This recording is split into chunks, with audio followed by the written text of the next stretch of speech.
ایک اور حدیث یاد آئی، یوشک الامم ان تداعی علیکم کما تداعی الاکلۃ الی قصعتها، ایک دن آئے گا میری امت کو ایسے تقسیم کریں گے غیر جیسے دسترخوان پہ روٹی تقسیم کی جاتی ہے ٹکڑے ٹکڑے کر کے۔ تو صحابہ نے پوچھا اب من قلت نحن یومئذ یا رسول اللہ، یا رسول اللہ کیا ہم اس دن تھوڑے ہوں گے؟ اب نے کہا لا انتم یومئذ کثیر، تم بہت زیادہ ہوگے، ولکنکم غثاء، ان کا غثاء السیل، تم بارش کے طوفانی پانی کے اوپر جو تنکے تیر رہے ہوتے ہیں، تم ایسے تنکوں کی طرح بے حیثیت اور بے قیمت ہوگے، اور وَلَا يَقْذِفَنَّ فِي قُلُوبِكُمُ الْوَهْنَ، اور اللہ تمہارے دلوں میں وہن ڈال دے گا۔ تو صحابہ نے پوچھا یا رسول اللہ وہن کیا ہے؟ کہ حب الدنیا و کراہیت الموت، دنیا کے غلام بن جاؤ گے، دنیا کے بندے بن جاؤ گے اور موت سے ڈرنے لگ جاؤ گے۔ بھلا موت تو اللہ کی ملاقات ہے۔ ابراہیم علیہ السلام کے پاس اسرائیل آ گئی، چلو جی، تو وہ کہنے کہ بھلا کبھی خلیل بھی خلیل کو مارتا ہے؟ تو وہ اسرائیل واپس گئے، کہا جی وہ ابراہیم تو یہ کہہ رہے ہیں، کہا اچھا اس سے کہو کبھی خلیل بھی خلیل کے ملنے سے رکتا ہے؟ تو انہوں نے کہا جی اوپر سے تو یہی جواب ہے، کہا جلدی کر لے جا لے جا۔ مسلمان کے لیے تو اللہ کی قسم اگر اللہ راضی ہے تو موت سے خوبصورت تحفہ کوئی نہیں، موت سے خوبصورت پیغام کوئی نہیں۔ اگر اللہ ناراض ہے پھر تباہی ہے۔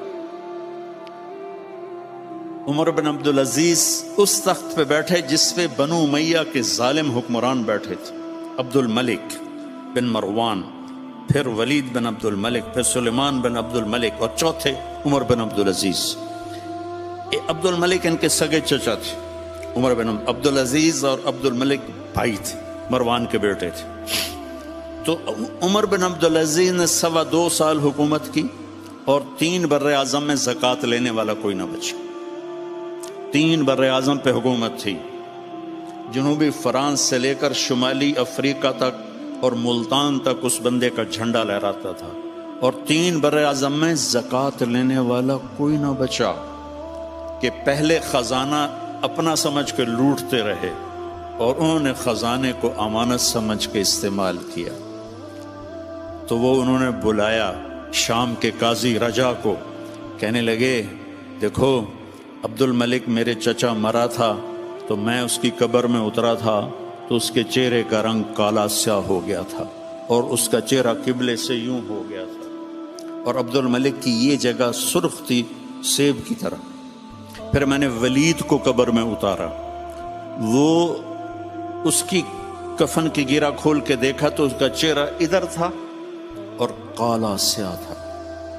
پھر میں نے سلیمان کو قبر میں اتارا تو اس کے چہرے کو دیکھا تو کالا سیاہ تھا اور قبلے سے ہٹا ہوا تھا، بلکہ سلیمان کی ڈیڈ باڈی جب قبر کے قریب گئی، ہم قبر میں اتارنے کے لیے کوئی رومال لاتا ہے، کوئی ادھر ادھر حرکت کرتے ہیں تو اس کی باڈی ایسے سے ہلنے لگی، تو اس کے بچوں نے کہا ہمارا ابا زندہ ہے۔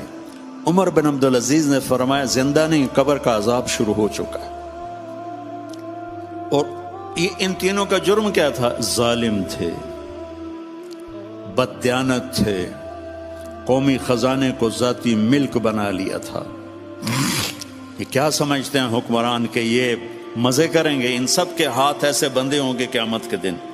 یہ جتنے جج صاحبان ہیں یہ کیا سمجھتے ہیں کہ ہمیں بڑی اعلیٰ پوسٹ ملی ہوئی ہے؟ ان کے قیامت کے دن ہاتھ یہاں بندھے ہوئے ہوں گے۔ پھر اللہ پوچھے گا بتا تجھے جو حکمران بنایا تھا تو نے کیا کیا میرے بندوں کے ساتھ؟ اگر وہ جواب دے سکا تو اس کے ہاتھ چھوڑ دیے جائیں گے، ورنہ انہی بندے ہاتھوں کے ساتھ جہنم میں گر جائے گا۔ اور قاضی سے اللہ پوچھے گا ہاں کیا فیصلے کیے تھے، کتنے ظلم کے فیصلے کیے تھے، کتنے عدل کے فیصلے کیے تھے؟ اگر وہ عدل کے فیصلوں میں کامیاب ہو گیا تو ہاتھ چھوڑ دیے جائیں گے اور جنت میں چلا جائے گا۔ اگر ظلم کے فیصلے کرتا مر گیا تو انہی بندے ہاتھوں کے ساتھ آگ میں چلا جائے گا۔ بھائیو آخرت بھی ہے، بھائیو صرف دنیا نہیں ہے، آخرت بھی ہے۔ ٹک حرص و ہوس کو چھوڑ میاں، مت دیس بدیس پھرے مارا، قزاق اجل کا لوٹے ہے، دن رات بجا کر نکارا۔ کیا بدیا بھینسا بیل شتر، کیا گونی پلہ سر بارا، کیا گیہوں چاول موٹ مٹر، کیا آگ دھواں اور انگارہ، سب ٹھاٹ پڑا رہ جائے گا جب لاد چلے گا بنجارہ۔ یہ تو رہنے کی دنیا نہیں ہے۔ الدنیا ثلاثۃ ایام، میرے نبی فرماتے تھے میں پاؤں اٹھاتا ہوں تو رکھنے کی امید نہیں ہوتی، سانس اندر لے جاتا ہوں تو باہر نکالنے کی امید نہیں ہوتی۔ تو بھائیو، اللہ کے واسطے اپنی آخرت کا سودا نہ کرو، دنیا کا سودا کرنا پڑے تو کر دو۔ کیوں حسین ذبح ہو گئے 72 سمیت، 16 اہل بیت اور باقی جان نثار، کیوں اتنا قیمتی خون ذبح ہو گیا؟ کہ ایک طرف دنیا تھی، ایک طرف آخرت تھی۔ انہوں نے آخرت کو گلے لگایا، نیزوں پہ سر چڑھ گئے۔ عاشق کا جنازہ ہے ذرا دھوم سے نکلے، محبوب کی گلیوں سے ذرا گھوم کے نکلے، چڑھ گئے نیزوں پر۔ اور یزید نے دنیا بنا لی، آج تک لعنت پڑ رہی ہے۔ تو بھائیو، میں ساری قوم کو ہاتھ جوڑ کے کہتا ہوں، ہم مل کے اب توبہ کریں، اور ہم ایک ایمان، اس کے بعد نماز کوئی نہ چھوڑ، نماز کی پابندی کریں۔ ہماری قوم میں نماز بہت کم ہے۔ ہمارے KPK کے علاقے میں نمازی ہیں، لیکن وہاں سود بہت زیادہ ہے، لوگ سود پہ دیتے ہیں اور بہت ظلم کرتے ہیں۔ نمازی ہیں لیکن سود نہیں چھوڑتے ہیں، تو یہ ان کے لیے بہت بڑی تباہی بن جائے۔ 2 آدمیوں پہ زبردست عذاب آنے والا ہے، 2 آدمیوں پہ۔ امت مسلمہ میں 2 قسم کے لوگوں پر سب سے شدید عذاب ہوگا، ایک سود کھانے والا، دینے والا نہیں، کھانے والا، سود لینے والا، اور ایک ناحق قتل کرنے والا۔ ان دونوں کے لیے سب سے خوفناک عذاب ہے جہنم کا، اہل ایمان میں سے۔ زانی شرابی کے لیے وہ عذاب نہیں ہے جو سود کھانے والے اور قتل کرنے والے کے لیے۔ تو نماز پڑھو، ساری قوم سے کہتا ہوں نماز پڑھو۔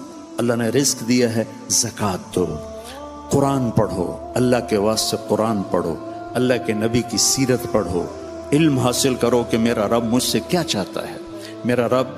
میرا رب پہلی سطر ہے بسم اللہ الرحمن الرحیم، کہ میں رحمان و رحیم ہوں، کوئی سخت حکم نہیں سناؤں گا، آسان ہوں گے، کر لو، بڑا نفع رہے گا۔ تو قرآن پڑھو، نبی کی زندگی پڑھو، صحابہ کی زندگی پڑھو، اور قرآن کو اپنا ورد بناؤ۔ تیسرا کلمہ، درود شریف، استغفار، چلتے پھرتے اٹھتے بیٹھتے اپنا یہ ذکر بناؤ، اور اپنے اخلاق کو بلند کرو۔ اپنے آپ سارے سیاسی لوگ بیٹھے ہیں، لیکن میں نبی کی بات کروں گا، اپنی زبان کا بول میٹھا کرو۔ سب سے کہتا ہوں، جتنے سن رہے ہیں، زبان کا بول میٹھا کرو۔ میرے نبی کو پسند نہیں ہے شدت کے بول۔ اور ایک یہ بعد میں کہوں گا